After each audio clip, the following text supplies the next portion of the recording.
कभी किसी बच्चे को रेलवे स्टेशन पर फल बेचते देखा है? देखा ही होगा, इंडिया की ऑलमोस्ट रेलवे स्टेशन पर हमें ऐसे बच्चे दिख जाते हैं और उन पर कोई ज्यादा ध्यान देता नहीं है। ठीक उसी तरह से जैसे 1970 के दशक में खानापुर के रेलवे स्टेशन पर एक फल बेचते बच्चे पर किसी ने ध्यान नहीं दिया, क्योंकि उस वक्त पर किसी को भी अंदाजा नहीं था कि ये बच्चा आगे चलकर भारत का सबसे बड़ा स्टैम्प पेपर स्कैम करने वाला है। एक ऐसा स्कैम जिसके अंदर politicians, police officers, government employees और बहुत सारे लोग इन्वॉल्व थे। एक ऐसा स्कैम जिसके कारण कई स्टेट गवर्नमेंट्स ने स्टैम्प पेपर पर रोक लगा दी। हम बात कर रहे हैं तेलगी स्कैम के बारे में, जिसके ऊपर एक वेब सीरीज भी लॉन्च हो रही है 1 सितंबर को। तो जानते हैं आखिर हुआ क्या था।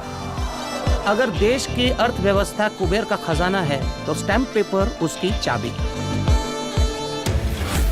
जैसे आप कागरे की भाषा समझते हो ना, वैसे हम फायदे की भाषा समझते हैं।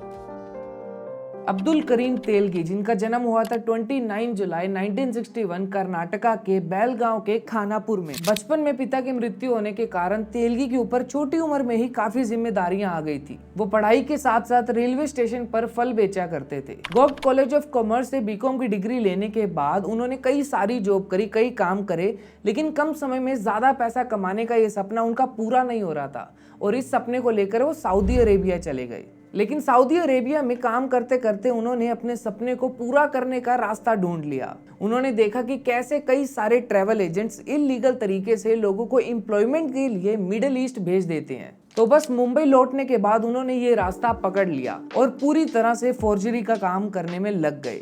उनके पास फेक डॉक्यूमेंट्स बनाने के लिए एक पूरी टीम थी। इन 7 सालों में उन्होंने इतने अच्छे कॉन्टैक्ट्स बना लिए थे कि वो किसी को भी आराम से अब्रॉड भेज पा रहे थे और पैसा कमा पा रहे थे। लेकिन ये बिजनेस भी ज्यादा दिन तक टिकने वाला था नहीं। इंडियन गवर्नमेंट ने अपनी सिक्योरिटी चेक थोड़ी सी टाइट करी और लोगों को अब्रॉड भेजने का प्रोसेस और ज्यादा स्ट्रिक्ट कर दिया। अब इसकी वजह से फ्रॉड ट्रैवल एजेंसीज के लिए इलीगल इमिग्रेशन करवाना काफी ज्यादा मुश्किल हो गया। अब क्योंकि पैसे देने के बाद भी लोगों को क्लियरेंस नहीं मिल रही थी, इसीलिए साल 1991 के आते आते बहुत सारे लोगों ने अब्दुल करीम तेलगी के ऊपर चार्जेस लगा दिए। 1993 में वीजा रैकेट क्राइम के तहत उनको जेल भेज दिया गया। लेकिन ये जेल उनकी फ्रॉड एक्टिविटीज के लिए एक पनिशमेंट नहीं थी, बल्कि उनको एक नए मुकाम पर जाने का रास्ता था, क्योंकि इस जेल में उनकी मुलाकात होती है रतन सोनी से। रतन सोनी भी इंडियन स्टॉक एक्सचेंज में फ्रॉड करने की वजह से अरेस्ट किए गए थे। तेलगी और रतन सोनी की इस मीटिंग ने जन्म दिया एक नए स्कैम को, जिसका नाम था द स्टैम्प पेपर स्कैम। मुबारक हो, बाप बन गए आप। स्टैम्प पेपर पैदा हुआ है। जेल में रतन सोनी तेलगी को अलग अलग तरह के क्राइम करके पैसा कमाने की ट्रिक सिखाते रहते थे और इस दौरान तेलगी ने नोटिस किया कि उस वक्त इंडिया की सबसे अनमॉनिटर्ड गवर्नमेंट डिपार्टमेंट थी स्टैम्प पेपर की, और उस वक्त उनको ये आइडिया है कि वो फेक स्टैम्प पेपर्स बनाकर पैसा कमा सकते हैं। अब ऐसा फ्रॉड करने के लिए उस वक्त करोड़ों रुपए का प्रॉफिट मिल सकता था। क्यों? इसके लिए आपको ये चीज समझनी होगी कि उस वक्त स्टैम्प पेपर की कितनी ज्यादा अहमियत थी। अभी भी है, लेकिन ये अब डिजिटलाइज हो चुका है और हम ई स्टैम्प के नाम से इसे जानते हैं। Basically stamp paper official record होते हैं और नॉर्मली किसी भी ट्रांजैक्शन, एग्रीमेंट या फिर कॉन्ट्रैक्ट के प्रूफ के तौर पर इसे यूज किया जाता है। फेक स्टैम्प पेपर बेचने का मतलब सरकार के रेवेन्यू को लॉस देना। अब तेलगी को ये बात अच्छे से पता थी कि उस वक्त पर जितने स्टैम्प पेपर की जरूरत होती थी, गवर्नमेंट उतने ज्यादा प्रिंट नहीं करती थी। बस उन्होंने इसी डिमांड सप्लाई के गैप का फायदा उठाया। तेलगी और सोनी के दोनों के ही गवर्नमेंट ऑफिशियल्स और पॉलिटिशियंस के साथ अच्छे कनेक्शंस थे।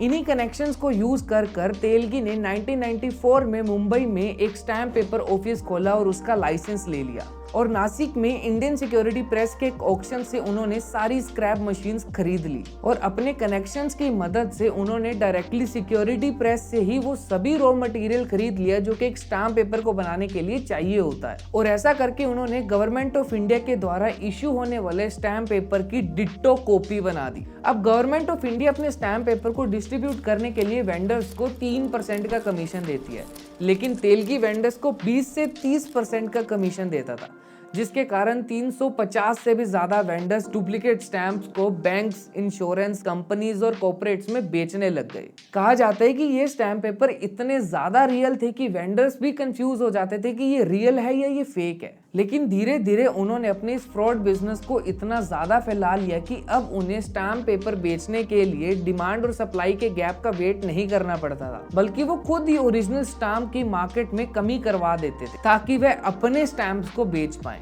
और इस पूरे प्रोसेस में उनका साथ देती थी इंडियन गवर्नमेंट के व्हाइट कॉलर ऑफिसर्स।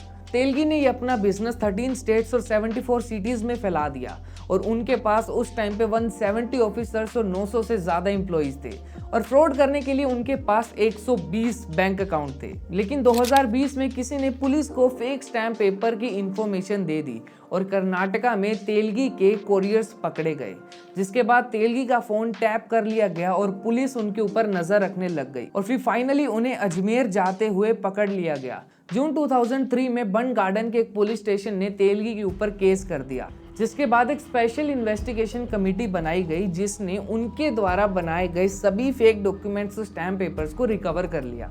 और इसी इन्वेस्टिगेशन में पता चलता है कि कैसे इंडियन सिक्योरिटी प्रेस खुद इस स्कैम में इन्वॉल्व थी, क्योंकि उन्होंने ही प्रिंटिंग टेक्नोलॉजी उसे फॉरवर्ड करी थी। और जैसे जैसे ये इन्वेस्टिगेशन आगे बढ़ी वैसे वैसे बहुत बड़े बड़े पॉलिटिशियंस का नाम सामने आया, ऑफिशियल्स का नाम सामने आया, जिन्हें आप वेब सीरीज में देखने वाले हैं। जब तेलगी के ऊपर नार्को टेस्ट करवाया गया तो बहुत सारे नाम सामने आए।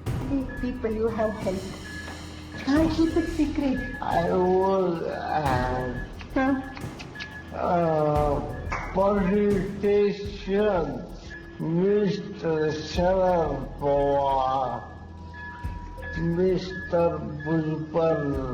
लेकिन बाद में वो अपनी स्टेटमेंट से मुकर गए और बच गए। 2006 में तेलगी ने अपने सभी क्राइम्स के लिए गिल्टी प्लीड किया और उन्हें 30 साल की इम्प्रिजमेंट हुई और साथ में 202 करोड़ का फाइन भी लगा। लेकिन आगे चल के उनकी इम्प्रिजमेंट 30 साल से कम कर 13 साल कर दी गई।